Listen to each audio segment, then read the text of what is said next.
जरामरण वेगेणं बुध्यमाणान् धम्मो दीवोपैष्ठाय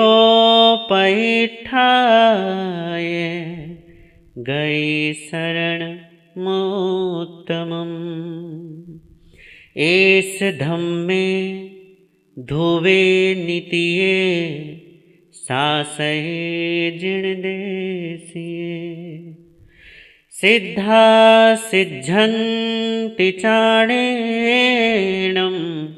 सिद्ध्यन्ति तावरे।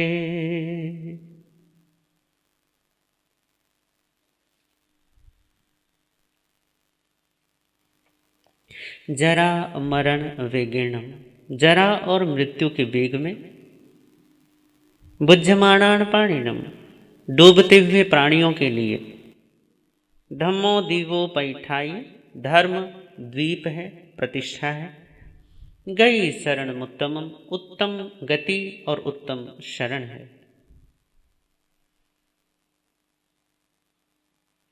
कि जरा और मृत्यु का ये जो सतत प्रवाह है, ये जो बहती हुई धारा है, इस प्रवाह में, इस बहती हुई धारा में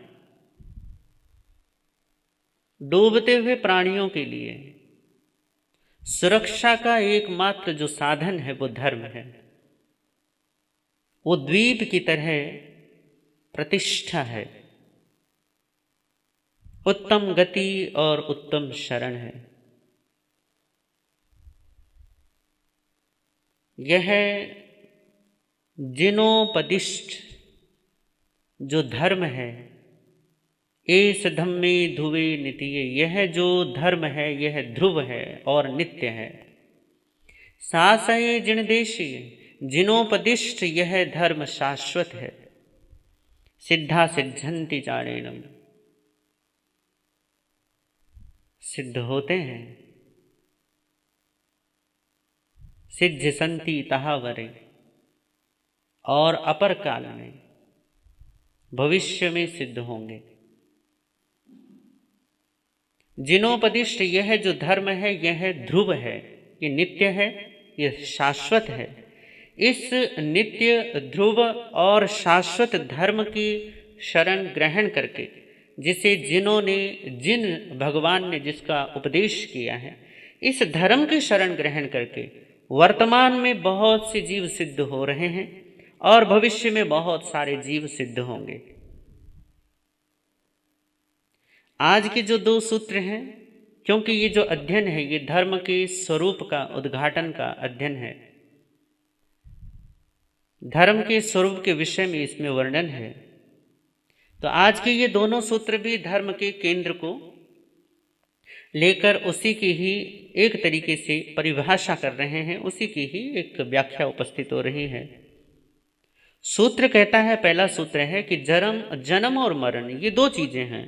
देखो, माता पिता के गर्भ से हमारा जन्म होता है और एक दिन आयु पूरी होती है और मृत्यु हो जाती है। हमें इसमें एक कालखंड नजर आता है, एक बड़ी दूरी नजर आती है, पर ज्ञानियों के लिए दूरी दूरी नहीं है, क्योंकि जब वो एक बहुत बड़े कालखंड को देखते हैं तो उसमें ये छोटा सा कालखंड, ये तो बूंद जितना भी नहीं है।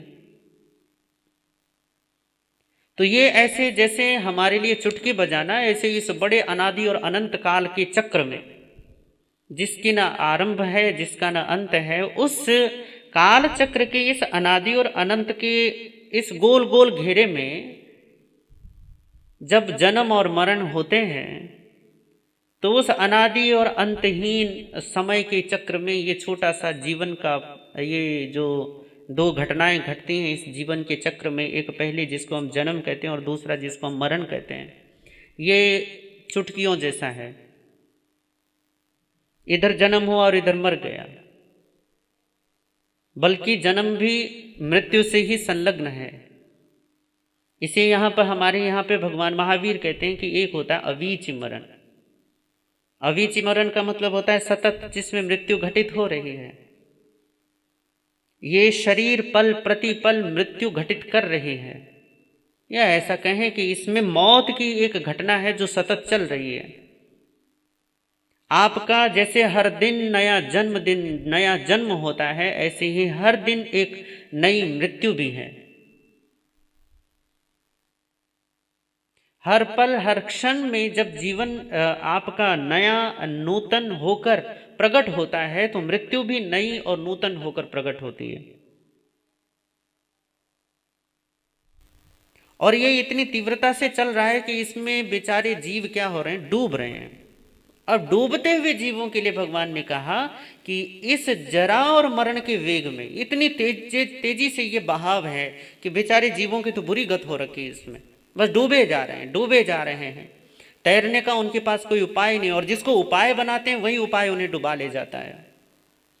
कितने सारे उपाय खड़े करते हो, माता पिता हैं, पति पत्नी हैं, रिश्ते हैं, नाते हैं, संबंध हैं, दोस्त हैं, मित्र हैं, धन है, संपत्ति, यश, पद, प्रतिष्ठा, धन दौलत, जमीन जायदाद, इतने सारे सहारे खड़े करते हो। और हर सहारा, कहते हैं ना जैसे डूबते हुए को तिनके का सहारा, अब तिनका क्या बचाएगा उस डूबते हुए को। ऐसे ही हम भी पता नहीं कितनी कितनी चीजों को अपना सहारा बनाते हैं इस जन्म और मृत्यु के चक्र में बचने के लिए, परंतु हर जिस भी सहारे को हम पकड़ते हैं वही सहारा हमारे डूबने का कारण बन जाता है। वही सहारा हमारे ऊपर सर पर चढ़ के हमें और गहरी डुबकी लगवा देता है। तो परमात्मा कहते हैं कि भैया यदि ये इतने सहारे तुम पकड़ रहे हो, इतने सारे सहारों के तुम सहारे ले रहे हो, और यदि एक सहारा पकड़ लिया तो किसी और के सहारे की जरूरत ना पड़ेगी, और वो सहारा है धर्म का। वो कहते हैं कि उत्तम द्वीप है। द्वीप का मतलब वो नदी के बीच में वो जो टापू, कोई बेचारा जो डूब रहा हो, यदि उसे टापू मिल जाए तो उसकी तो जीवन की रक्षा हो जाएगी, और जीवन की रक्षा से बेहतर और क्या होगा।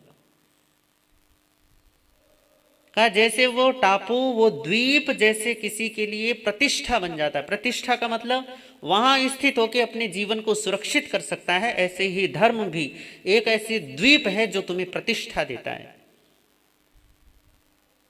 रहने को तो ये संसार में सभी रह ही रहे हैं, एक छोटा सा घर बनाते हो उसमें रहते हो। अभी 4-5 महीने के लिए हम भी यहां पर स्थिर हैं, पर हमें पता है कि भैया 5 महीने पूरे होते ही तुम्हें यहां से निकल लेना है। पर आप एक भुलावा पाल लेते हो कि जैसे अपने को और अपने घर को शाश्वत मान लेते हो।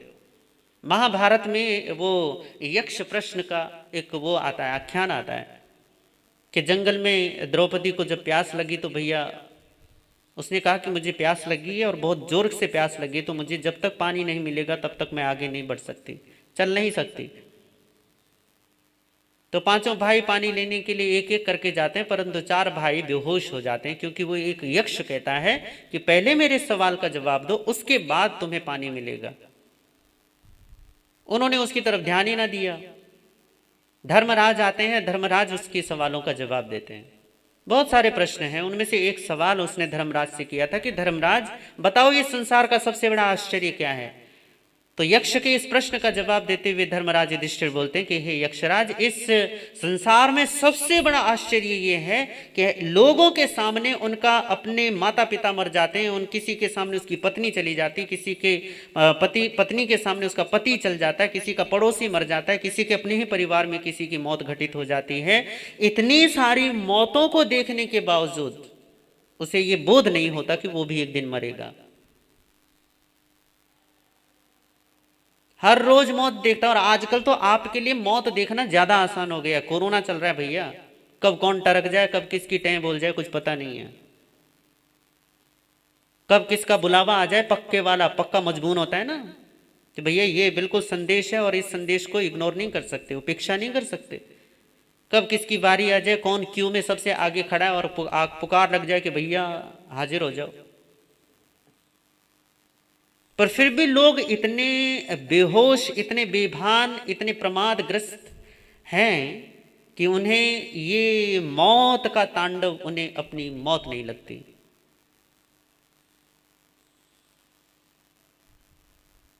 किसी और की मृत्यु उन्हें अपनी मृत्यु का संदेश नहीं लगता। किसी और की मौत से उन्हें अपनी मौत की सूचना नहीं मिलती। और मिलती भी है तो आजकल इतने बहाने हैं भुलाने की कि भैया वो इस पर ध्यान ही नहीं देता और देना भी नहीं चाहता। क्यों? क्योंकि मौत जब आपको कचोटती है तो आप वो थोड़ी ना रह जाते जो आप हो रहे हो। जो आप हैं आप वो नहीं रह सकते, फिर आप कुछ और हो जाते हैं। होना ही पड़ेगा क्योंकि मौत आपको बार बार कचोटने वाली है। अरे चलो मान लो कि आपको अपनी मौत का पता नहीं है कि कब आएगी, आज आएगी, कल आएगी, परसों आएगी, नरसों आएगी, साल भर आएगी या 2 साल, 4 साल, 10-20 साल बाद आएगी, कब आएगी हमें नहीं पता। पर मान लीजिए कि आपको खबर पड़ जाए कि शाम को ही मरने वाले हो, तो क्या करोगे? फिर भी यही बचकानी बातें, यही छोटी, यही क्षुद्रता का जीवन, क्या यही छोटेपन में जियोगे?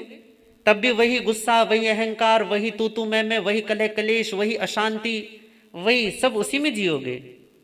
ये पक्की बात है कि फिर ये छोटी मोटी बातें आपको वो नहीं करेंगी। आपके पास लड़ने का टाइम ना होगा, आपके पास झगड़ा करने का टाइम ना होगा। पता चल गया कि शाम को भैया बस शाम को कहानी खत्म होने वाली है, तो क्या फिर भी ऐसी जीते रहोगे? पक्की बात है कि आपका पूरा का पूरा जीवन पूरी त्वरा में बदलने वाला है, पूरी की पूरी त्वरा में बदल जाए। हम बदलते नहीं हैं, कारण यही है कि हमने बहुत सारे, इतने सारे सहारे बना लिए, इतने सारे खूंटे बना लिए हैं, जिन खूंटों को पकड़कर हम अपने आप को सुरक्षित समझ रहे हैं। पर परमात्मा कहते हैं कि जरा और मरण के वेग में तुम कोई सा भी खूंटा पकड़ लो, वो उसी ही में है, उसी में विद्यमान है। वो तुम दुख में जिस दुख से बचने के लिए जिस खूंटे को पकड़ते हो, वो दुख से बाहर का नहीं है, वो दुख ही है। तुम उस दुख के, उस पीड़ा के, उस परेशानी के खूंटे को पकड़कर अपने आप को सुखी करने का, अपने आप को आनंदित करने का एक अवसर देते हो। पर गजब की बात है कि वो भी तुम्हें दुखी कर देता है। कारण क्या है? कारण यही है कि तुमने दुख से बचने के लिए जिसे पकड़ा था, वो दुख से बाहर की चीज नहीं थी, वो दुख की ही चीज थी। हाँ, तुमने उसमें अपना सहारा देखा, ये तुम्हारा मिथ्यात्व है, ये तुम्हारा अज्ञान है कि तुमने उसमें अपना सहारा देखा। इसी को तो महावीर मिथ्यात्व कहते हैं। भ्रम और क्या है कि दुख को सुख समझकर पकड़ लेना, यही तो मोह है, यही मिथ्यात्व है। और हम यही तो करते हैं। हम जिस चीज को सहारा बनाते हैं वही हमें डुबा देता है। कारण क्या है? कारण ये है कि जिसे तुमने सहारा समझा है वो सहारा नहीं है, वो केवल और केवल सहारे का भ्रम है। और भ्रम चाहे कितना भी सुंदर, कितना भी बढ़िया, कितना भी मजबूत क्यों ना लगता हो, आखिरकार भ्रम ही तो है। सपने में आप चाहे कुछ भी हो जाओ, सपना ही तो है। तो उत्तम द्वीप की तरह प्रतिष्ठा देने वाला है कौन? धर्म। दूसरा कहा कि गई शरण उत्तम, उत्तम शरण है, उत्तम गति है। क्यों उत्तम गति कहा? गति तो आपकी भी होती है भैया, घर से दुकान की तरफ, दुकान से घर की तरफ। आजकल बेशक बंद हो पर फिर भी चलता तो रहता है ना। आज यहां, कल वहां, परसों वहां, ये सब चलता है, चलना फिरना चलता रहता है पूरे की पूरे जीवन भर। पर इस गति में आपको उत्तम शरण नहीं मिलती। शरण का मतलब है एक ऐसा लक्ष्य जिसको प्राप्त करने के बाद दोबारा आपको कुछ और कहीं और जाने की आवश्यकता ना पड़े, जो आपको तृप्त कर दे, जो आपको तृप्ति दे दे, ऐसी शरण। धर्म ही तो, धर्म के लिए ही तो बोला है कि वो उत्तम गति है, क्योंकि वो आपको उत्तम शरण, उत्तम लक्ष्य देता है, उत्तम एक शाश्वतता, नित्यता प्रदान कर देता है। गति तो फिर भी रहेगी, परंतु इस गति में बेभानी नहीं होगी। लक्ष्य तो फिर भी होगा, परंतु लक्ष्य के प्राप्त होने और न होने का डर न होगा। कोई कमी रह जाने का दुख न रहेगा, अतृप्ति का भय न रहेगा। इसलिए परमात्मा कहते हैं कि ये गति उत्तम है, उत्तम गति है। गति ये अनुत्तम गति है जो अभी चल रही है, इसमें कोई श्रेष्ठता नहीं है। आप जो जहां सांसारिक गति ही चल रही है, बस कोलों के बैल की तरह घूमे जाओ, गोल गोल गोल गोल गोल गोल। इस गोल गोल घुमाव में गति होगी, परंतु उत्तम शरण नहीं होगी। क्यों? क्योंकि ठहराव के लिए कोई स्थान आपको मिलेगा नहीं। पड़ाव जरूर मिलेगा, ऐसा नहीं है कि आपको बस चला ही रखेंगे, नहीं, थोड़ी देर के लिए बैठ जाओगे। अब मनुष्य का चोला पाया है, थोड़ी देर के लिए घर मिला है आपको ये शरीर रहने के लिए, तो टिक जाओ थोड़ी देर के लिए। जब तक आयुष्य कर्म आपका आपके लिए ये फरमान जारी नहीं कर देता कि भैया चलो खजाना खाली हो गया, तुम निकल लो, अब तब तक रह लो यहाँ पे आराम से, इस पड़ाव में आराम करो। खाओ पियो मौज करो। परंतु जिस दिन ये पड़ाव के समय का वो समय की पूर्णता आएगी, तुरंत आदेश आएगा और फिर चाहे या ना चाहो कुछ भी करो, कोई भी उपाय कर लो, कोई उपाय तुम्हें रोक नहीं सकता, फिर जाना पड़ेगा। इसलिए कहा पड़ाव तो है, थोड़ी देर ठहरना तो है, परंतु ये ठहरना केवल इसलिए है क्योंकि आगे चलना है। इस गति में आपके लिए शरण कुछ नहीं है, आप रुक नहीं सकते, आप बहुत देर तक विश्राम नहीं कर सकते। जब तक विश्राम करने की नौबत आएगी तब तक डंका कूच का बज चुका होगा कि चलो हो गया। पूरे जीवन हम यही तो करते हैं ना, एक बच्चे को प्रतिस्पर्धा में उतार कर फिर उसके मन में ये भर देते हैं कि भैया तुम दौड़ो दौड़ो दौड़ो, और दौड़ लगा देता है बेचारा, दौड़ता रहता है।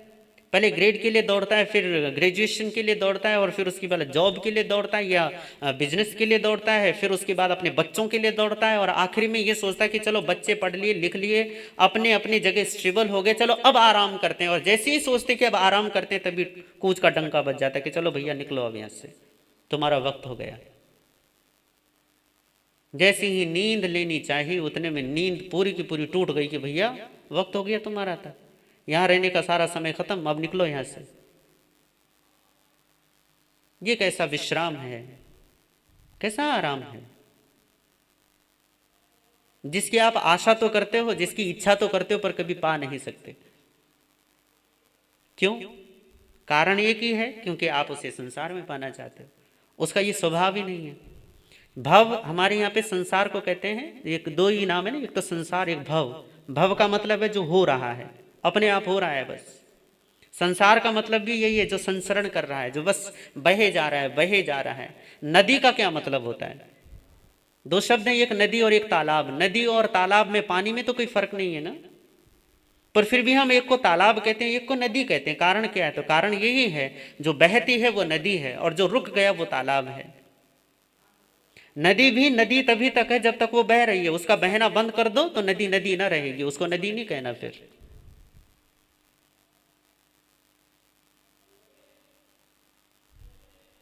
आपका अभी जो जीवन है ये गति में है तो सही, परंतु नदी की तरह गति में है, ये इसमें विश्राम नहीं है। और हो सकता है कि नदी का विश्राम स्थल तो समुद्र के पास आ भी जाए, पर तुम्हारे इस संसार के संसरण में, इस गति में विश्राम का कोई केंद्र नहीं है, कोई बिंदु ही नहीं है, कोई पड़ाव ही आपको ऐसा नहीं मिलेगा कि जहां थोड़ी देर बैठकर आप विश्राम कर सको। क्यों? क्योंकि इसका स्वभाव ऐसा ही नहीं है। तो फिर कारण कौन सा ऐसा है जिसको पकड़कर हम विश्राम में चले जा सकें?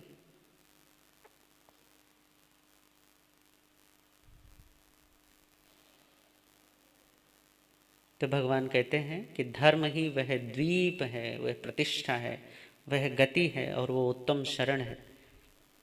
धर्म में गति और प्रतिष्ठा, गति और उत्तम शरण एक साथ है। वहां नित्यता के साथ नूतनता भी विद्यमान है, सनातन है, उसकी कोई आदि नहीं है। पर गजब की बात है कि अभी भी है, चलती ये धारा आगे भी है। और इस होने में इतना आनंद है कि इसमें आप बहो या रुको कोई फर्क नहीं पड़ता। क्यों? क्योंकि ना बहने की इच्छा है और ना रुकने की इच्छा है। अपने अपने स्वभावस्थ हो जाने के बाद जब कामना शून्य अवस्था है तो उस दशा में दुख ही नहीं है, क्योंकि दुख आपकी सारी पीड़ाओं के मूल में केवल और केवल आपकी इच्छा है, कहीं रुक जाने की, कहीं चल पड़ने की, कहीं कुछ कर लेने की, कहीं कुछ हो जाने की। यही तो पीड़ा है। इस पीड़ा से बचने का केवल एकमात्र साधन, एकमात्र उपाय है, जिसका नाम भगवान ने दिया धर्म। अब इस धर्म के लिए एक सवाल, यही फिर बार बार एक सवाल उठता है जो लोगों के मन में, वो ये है कि धर्म की जरूरत है क्या? किस लिए चाहिए धर्म? यदि हम अपना जीवन देखें तो धर्म के बगैर बहुत अच्छा चलता है, बहुत बढ़िया चलता है। आदमी आराम से धन कमाता है, आराम से रिश्ते निकालता है, आराम से विषय वासनाओं का भोग करता है, आराम से, कोई रुकावट कोई बाधा नहीं आती। परंतु जीवन में जैसे ही धर्म आता है ना तो इन सारी चीजों में रुकावट आनी आरंभ हो जाती है। आप बेभान होकर जैसे धन के पीछे दौड़े जा रहे थे, अब धर्म की शरण में आते आप धन को अब इतने बेभानी में अब उस रास्ते पर नहीं चल सकते। और यदि आप बेभानी में चल भी रहे हो तो इसका मतलब है कि भैया पाखंडी हो, फिर दिखावा कर रहे हो धर्म का, धार्मिक नहीं हो। जैसा जीवन आज तक जी रहे थे, धर्म आपको उस जीवन में रुकावट डाल देता है, बाधा पैदा कर देता है एकदम से। जैसे आपकी गाड़ी एकदम से स्मूथली लगभग 100 और 110 की स्पीड पे गाड़ी चल रही थी और इतने में आपने एक वो देखा, साइन बोर्ड देखा जिसमें लिखा हुआ था आगे बैरिकेटेड है तो थोड़ा गाड़ी स्लो कर लो। तो आप जैसी वो साइन देखते हो, साइन देखते ही गाड़ी को एकदम से स्लो डाउन कर देते हो, और गाड़ी को स्लो करते ही, डाउन करते ही आप थोड़ा आगे जाते हैं। तो उसके बाद जब बैरिकेड आता है तो उसके बाद आप थोड़ा सा रुक के और फिर आगे बढ़ते हो।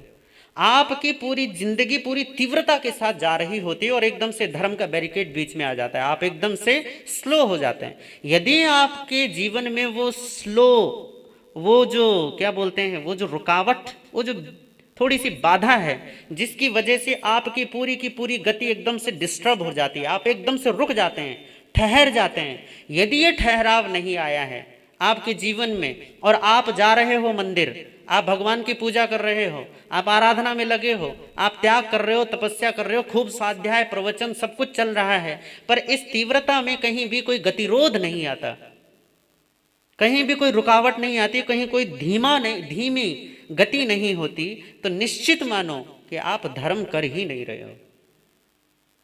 क्योंकि धर्म आपको वैसा रहने ही नहीं देता जैसा आप रह रहे होते हैं, आप कुछ और हो जाते हैं। वो कुछ और होना ही धर्म का लक्ष्य है।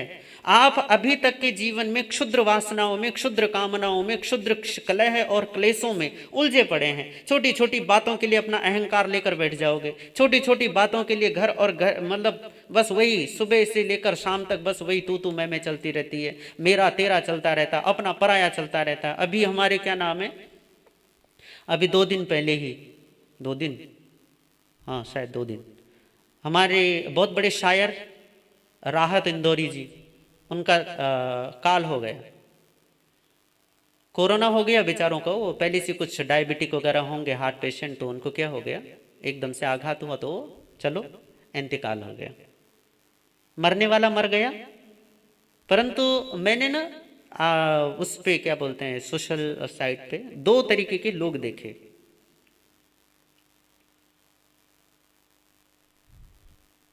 पहले तरीके के लोग जो देखे वो हैं जो थोड़े कविता पसंद लोग हैं, जिनको शेरो शायरी अच्छी लगती है। तो ये जो शेरो शायरी के जिनकी पसंदगी है, उन लोगों को मैंने देखा, वो राहत जी के प्रति बड़ी श्रद्धांजलि, बड़े प्रेम से उनके प्रति समर्पित कर रहे हैं। परंतु दूसरे तरीके के जो लोग देखे मैंने, वो हैं हम हिंदू हैं, हम ये हैं, हम अलाना है, हम फलाना है।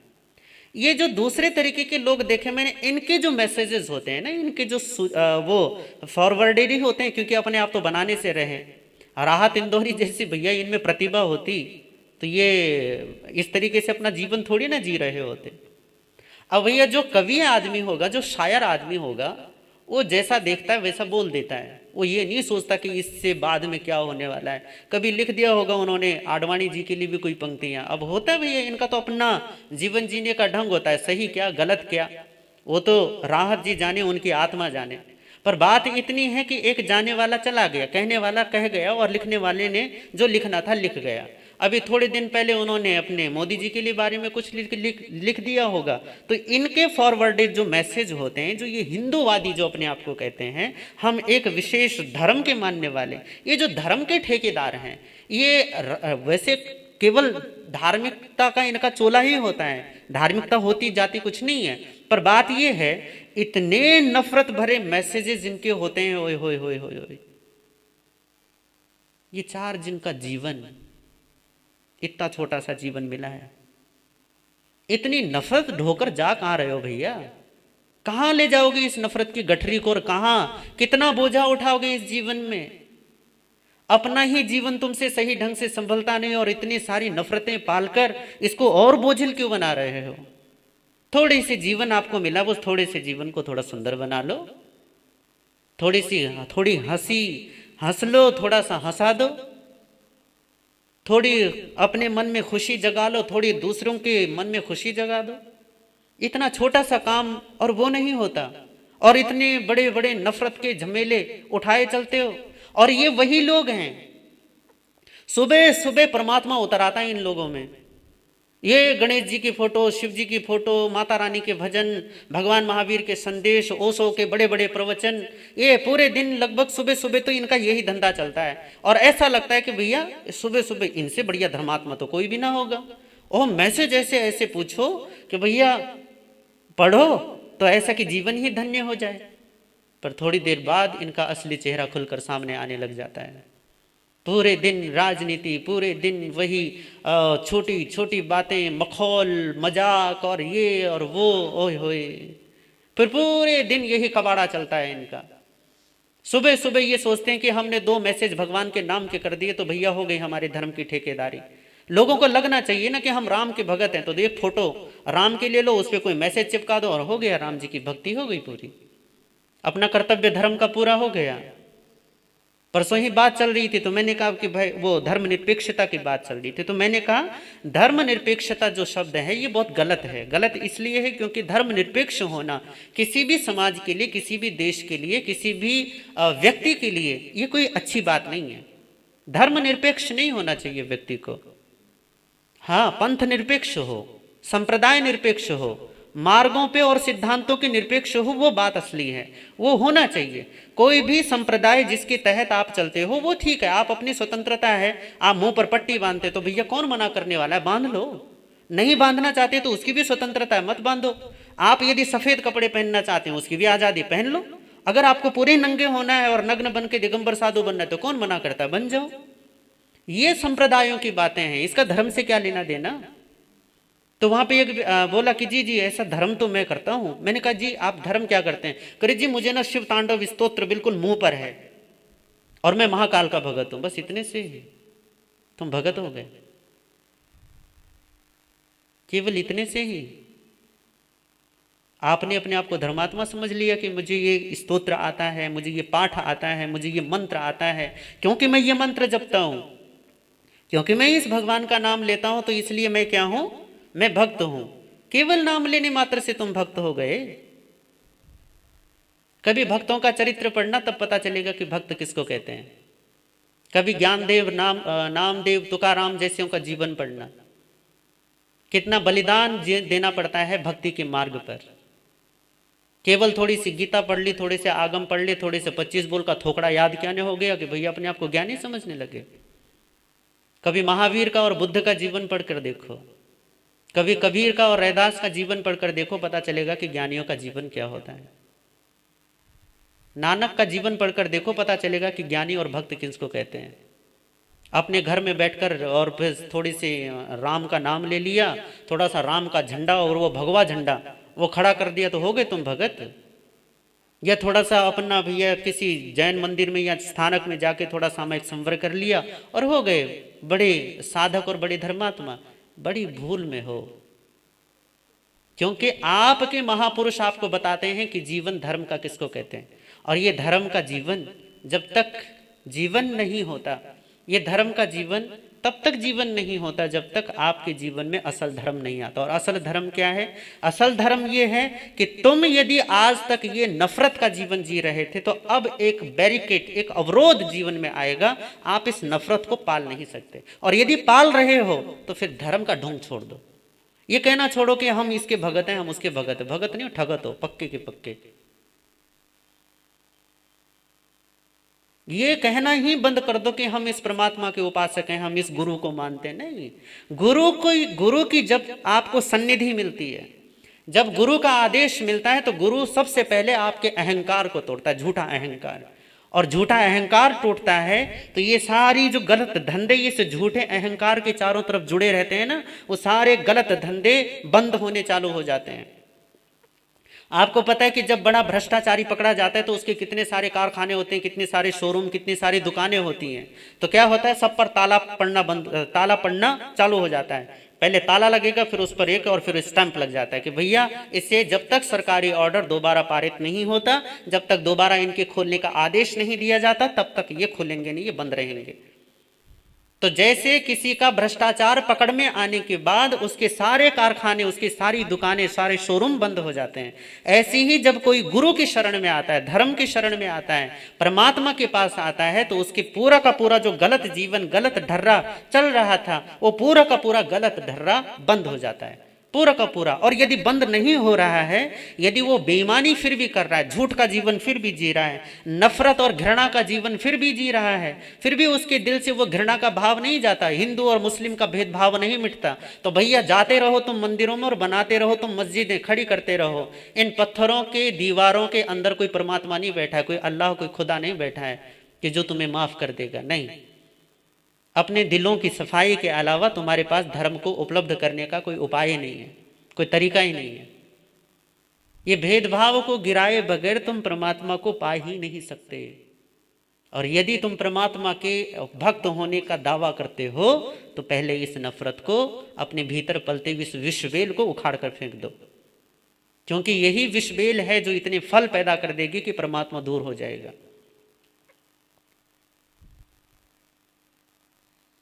गुरु आपसे बड़े दूर हैं, कारण केवल इतना ही है कि आप अपने अंतःकरण की शुद्धता पर ध्यान ही नहीं देते, जीवन के परिवर्तन पर, जीवन में वो जो रूपांतरण है उस रूपांतरण पर गौर ही नहीं करते। हाँ, जीवन बस वही छोटे मोटे जीवन में, थोड़ा भोजन ठीक मिल गया तो ठीक है, थोड़ा नाम सम्मान पद प्रतिष्ठा समाज में मिल गई तो ठीक है, इस छोटी छोटी चीज़ों में ही आप यदि संतुष्ट हैं तो फिर भैया मुबारक आपको आपका ये जीवन। परंतु धर्म की जरूरत क्या है? जब सवाल आता है ना कि क्यों हम धर्म करें, क्योंकि धर्म के किए बगैर जब तक आप परमात्मा के साथ नहीं होते, परमात्मा के पास नहीं होते, तब तक आपके पास सुविधा है, बेईमानी की सुविधा है, झूठ की सुविधा है, घृणा की सुविधा है, राग और द्वेष की। परंतु जैसे ही आप धर्म के पास आते हैं, धर्म के समीप आते हैं, फिर ये सुविधाएं नहीं मिलेंगी। झूठ की सुविधा केवल संसार आपको दे सकता है, परमात्मा नहीं दे सकते। झूठ की सुविधा, बेईमानी की सुविधा आपको दुनिया से मिलेगी, धर्म से नहीं मिलेगा। धर्म के बावजूद अगर ऐसा चल रहा है ना, इधर तो दुकान पर मिलावट चल रही है और इधर धर्म स्थान में जाकर सामायिक संवर चल रहा है, प्रवचन गुरु महाराज धन्य हो, तैत गुरु महाराज चल रहा है, तो पक्की बात है, पक्की बात, लिखवा कर ले ले, धर्म नहीं है। कारण क्या है? कारण ये है कि जब धर्म जीवन में आता है तो झूठ चला जाता है, मान्यताएं चली जाती हैं, धारणाएं मिट जाती हैं, और वर्तमान का केवल और केवल विशुद्धतम जीवन बचता है। यदि विशुद्धतम जीवन नहीं भी बचा है, कुछ गलतियां हैं, तो उन गलतियों को रोना होता है, पश्चाताप होता है, पछतावा होता है, भीतर में सतत ग्लानि रहती है कि क्यों नहीं हम इसे छोड़ रहे हैं, क्यों नहीं इसका त्याग कर रहे। परंतु तुम तो खुशी खुशी झूठ बोल लेते हो। तुम खुशी खुशी झूठ कहाँ बोलते हो? बेहोशी में झूठ बोलते हो। तुम्हें तो ये भी पता नहीं चलता कि तुम झूठ कब बोल देते हो। हमारे उपाध्याय श्री अमर मुनि जी महाराज की एक पंक्तियां हैं जो मुझे बहुत पसंद आती हैं कि गाड़ी के पहिए के मानिंद पुरुष वचन चल आज हुए। गाड़ी के पहिए के मानिंद, गाड़ी के पहिए जैसे जैसे वो गोल गोल घूमता है ना, तो जो नीचे का हिस्सा ऊपर, ऊपर का हिस्सा नीचे, वो यूं ही चलता रहता है, फटाफट फटाफट घूमता रहता है। तो गाड़ी के पहिए के मानिंद पुरुष वचन चल आज हुए। चल, चल का मतलब अस्थिर, गड़बड़। सुबह कहा कुछ, शाम कहा कुछ, टोके तो नाराज हुए। सुबह कुछ और कहता है, शाम को कुछ और कहता है, दिन में कुछ और कहता है, सपनों में कुछ और चलता है इसके। तो कहा टोके तो नाराज हुए। और कोई यदि टोक दे कि भैया तुमने झूठ बोला, तो तुरंत से एकदम से तड़केगा, तूने तेरी हिम्मत कैसे हो गई? पहले कि झूठे को झूठा मत कहो, है ना, कि मुझे झूठा कैसे कह दिया। और जानता है आदमी खुद में कि वो झूठा है, पर कोई झूठा कह दे तो फिर सहन नहीं होता। गाड़ी के पहिए के मानिंद पुरुष वचन चल आज हुए। सुबह कहा कुछ, शाम कहा कुछ, टोके तो नाराज हुए। यही जीवन है। और यदि ये जीवन है तो फिर धर्म का वो मत कहो, परमात्मा को बीच में मत लाओ। भैया राम के भगत हो तो थोड़ा राम जैसा जीवन तो अपनाओ। वैसी मर्यादा है नहीं, वैसा शील है नहीं, वैसे धर्म का पालन है नहीं, वैसी सत्य प्रियता नहीं है, वैसा त्याग भाव नहीं है, वैसी सहिष्णुता नहीं है। तुम अधिकारों की बात करते हो ना, राम ने अपना अधिकार तुरंत त्याग दिया था, तुरंत का तुरंत। पिता ने कहा था कि विद्रोह कर लो, छोटे भाई लक्ष्मण कह रहे हैं कि भाई विद्रोह कर दो।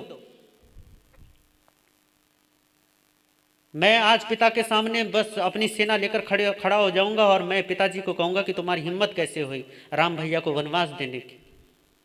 जब दशरथ के पास आज्ञा लेने के लिए राम जाते हैं कि पिताजी आप वनवास का आदेश दीजिए, मुझे आज्ञा दीजिए, जा रहा हूं, तो पिता ने कहा था कि राम तुम चाहो तो विद्रोह कर सकते हो, राज्य वापस ले सकते हो, पर यह व्यक्ति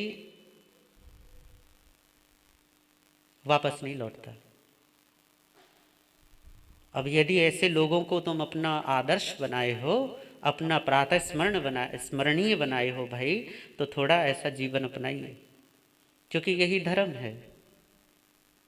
और यदि ऐसा आपके जीवन में जरा सा भी दिखाई नहीं देता तो फिर ये मैसेज के माध्यम से और अपने आप को बड़ा धर्म का ठेकेदार बनाना ये बंद कर दीजिए, क्योंकि पाखंड से आपका भी नुकसान होगा और धर्म का तो नुकसान हो ही रहा है। वो तो पता ही चल रहा है कि कितना धर्म दुनिया में है। धर्म धर्म धर्म धर्म करते करते करते करते कितने सारे दीवारें, कितने सारे कलह कलेश, कितना सारा आतंक, कितना सारा दुख हमने पीड़ा और पैदा इस धरती पर कर दिया। वह आप भी जानते, मैं भी जानता, सब जान रहे हैं क्या कर रहे हैं हम दुनिया में। तो कारण सिर्फ इतना सा है, जरा मरण वेगेण बुझमाणेन पाणिनम धम्मो दीवो पैठाए गई शरण उत्तमम, कि जरा और मरण के वेग में डूबते हुए प्राणियों के लिए धर्म ही उत्तम प्रतिष्ठा है, उत्तम गति है, उत्तम द्वीप है। जो धर्म की शरण ग्रहण करेंगे निश्चित तौर पर उनका उद्धार होगा। इन्हीं भावनाओं के साथ ओम शांति।